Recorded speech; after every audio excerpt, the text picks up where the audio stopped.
The time is 2100 hours, and here is the news.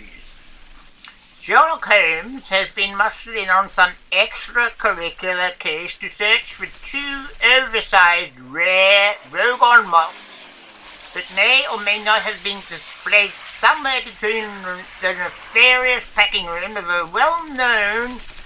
Oh, no, it's not well-known. It's an unnamed mainland supplier of pre-processed foodstuffs to a well-known supermarket chain here in the regions, which can't be named for legal reasons. Sherlock, on his return from a fact-finding mission which took place in the rarefied air of the alpine region of Victorian Central Alps of southern Australia, where the Bogongs moth is endemic to only the scant 25 square kilometres of natural habitat, containing those specially needed ecological conditions suitable for the moth's survival, said, "Bother me dead, you wouldn't believe it. I got all the way down there to Oz by hitching a ride in Branson's hot air contraption, and that bloody thing, it got entangled with an oversized messmate gum tree, towering above the rainforest where this little bugger lives. And this bright spark from the Federal Department of Leisure, Labour, Long Weekends and Parks and Gardens piped up. Ain't you heard of the World Wide Web, Sherlock, you dickhead? You could have gone online and downloaded all the flaming info yourself from Baker Street. And the cheeky bastard was spot on. He taught me how to Google.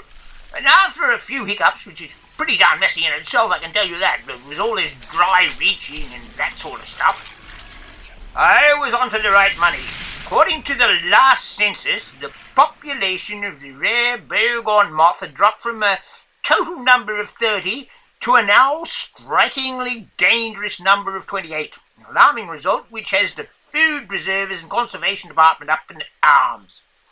I was further told that the Federal Department of Tourism, baggage tampering, mobile phone tapping, and police are now on the lookout for an international gang of illicit smugglers who highly value this insect for the succulent repast of their ill-gotten booty.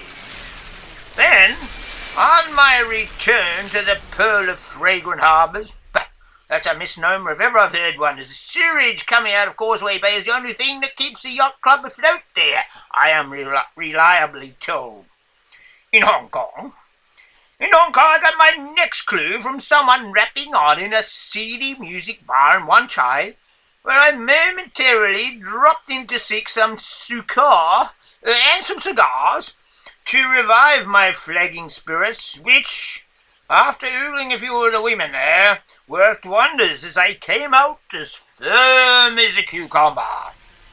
Anyway, this crackpot was going on with all this tripe about Hong Kong beaches, and I thought he was a total and complete nutcase until the penny dropped.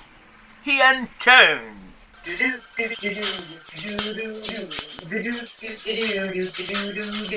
A cool place to be is down by the sea, Southern Chateau or at Stellar Lee.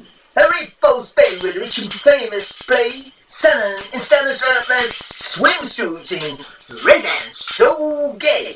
Hey, but that's not to your liking, it's a Labrador go.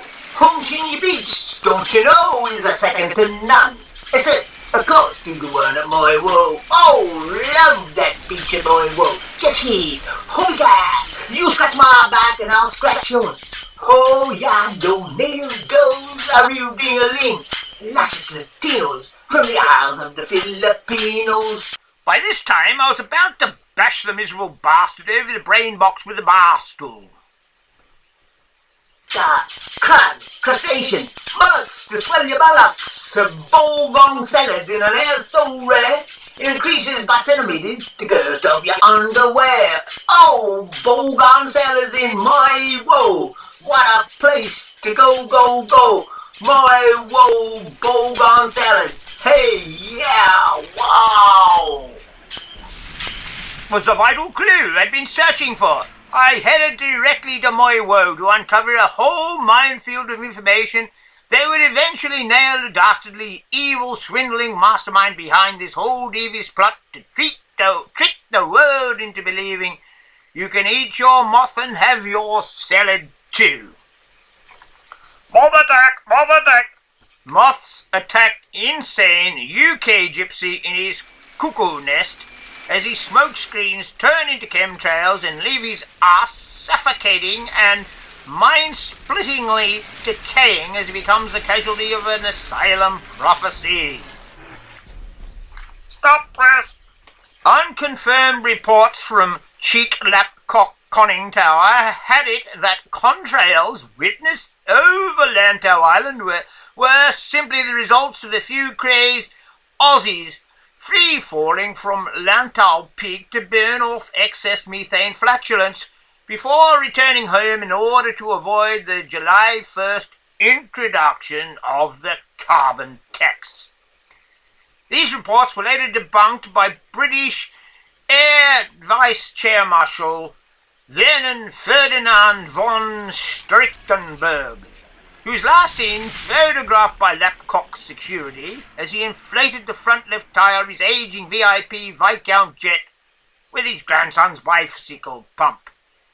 He blurted out in an agitated fashion, "Bloody cost-cutting measures!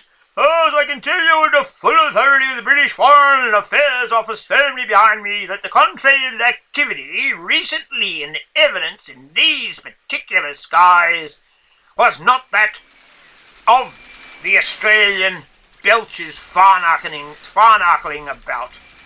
Authorities detained several at immigration control for analysis, and they found, after a pretty messy job that they had to go through, they found conclusively that the biological results of their gastric stomach digestion patterns sat clearly at odds with that recorded from the actual contrails.